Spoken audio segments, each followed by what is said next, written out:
Suatu ketika di depan sebuah rumah terdapat sebuah tong sampah yang terbuka. Gerombolan lalat nampak terbang berpesta di atas tong sampah tersebut. Ada seekor lalat yang melihat pintu rumah terbuka lebar. Si lalat itu langsung menuju sebuah meja makan yang penuh dengan makanan lezat. "Saya bosan dengan sampah-sampah itu," kata si lalat. "Ini saatnya menikmati makanan segar," katanya. Setelah kenyang, si lalat bergegas ingin keluar dan terbang menuju pintu kaca saat dia masuk tadi. Namun, ternyata pintu kaca itu telah tertutup rapat. Si lalat hinggap sesaat di pintu kaca itu, memandangi kawan-kawannya yang melambaikan tangannya, seolah meminta agar dia bergabung kembali dengan mereka. Si lalat pun terbang di sekitar kaca, sesekali melompat dan menerjang kaca itu. Dengan tak kenal menyerah, si lalat mencoba keluar dari pintu kaca.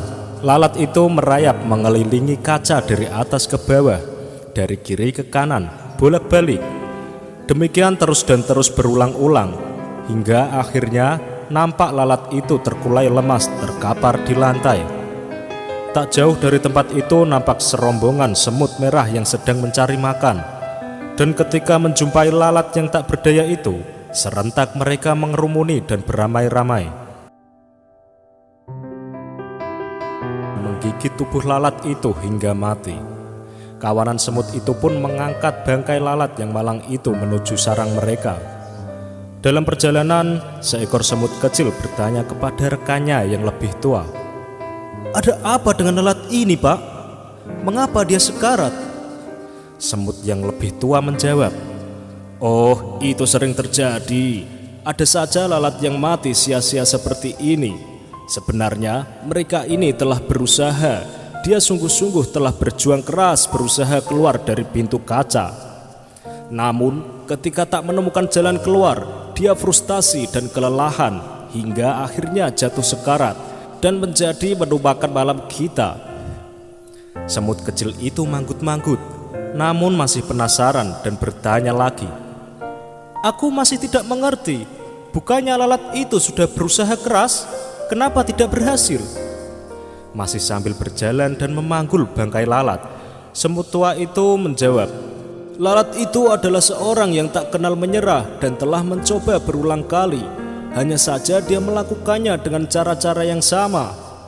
Semut tua itu memerintahkan rekan-rekannya untuk berhenti sejenak, seraya melanjutkan perkataannya, namun kali ini dengan mimik dan nada yang lebih serius.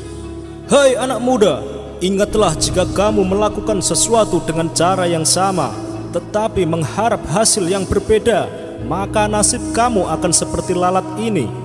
Para pemenang tidak akan melakukan hal-hal yang berbeda, tetapi mereka hanya melakukannya dengan cara yang berbeda. Lihatlah anak muda, di atas pintu kaca itu terdapat lubang ventilasi udara. Jika lalat itu konsentrasi dan membuka pikirannya, maka ia akan berhasil keluar." Dari cerita tersebut, kita dapat melakukan evaluasi pada diri sendiri. Apa yang menyebabkan kegagalan atau faktor hidup Anda berjalan di tempat atau tanpa kemajuan? Kenalilah sumber-sumbernya. Semakin Anda mampu merinci faktor kegagalan, maka semakin tajam Anda mencari solusinya, yang pastinya dengan cara yang berbeda. Pada waktu John F. Kennedy kalah dalam suatu pemilihan untuk merebutkan kursi calon wakil presiden Amerika pada tahun 1956. Dalam kegagalan tersebut, dia tidak putus asa dan tidak berhenti, tetapi sebaliknya ia berkata, "Sekarang kita sudah mengetahui kesalahan-kesalahan yang kita perbuat dan mengetahui apa yang harus kita perbuat untuk menang pada pemilihan yang akan datang. Kita akan melaksanakan pekerjaan yang besar itu lagi."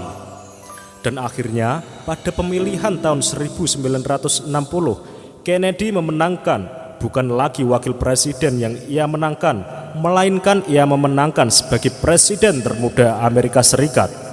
Nah sobat, semoga kisah dari lalat dan semut tadi dapat menginspirasi sobat semua. Ikuti terus video dari Celah Terang, inspirasi dahsyat rahasia pola pikirmu.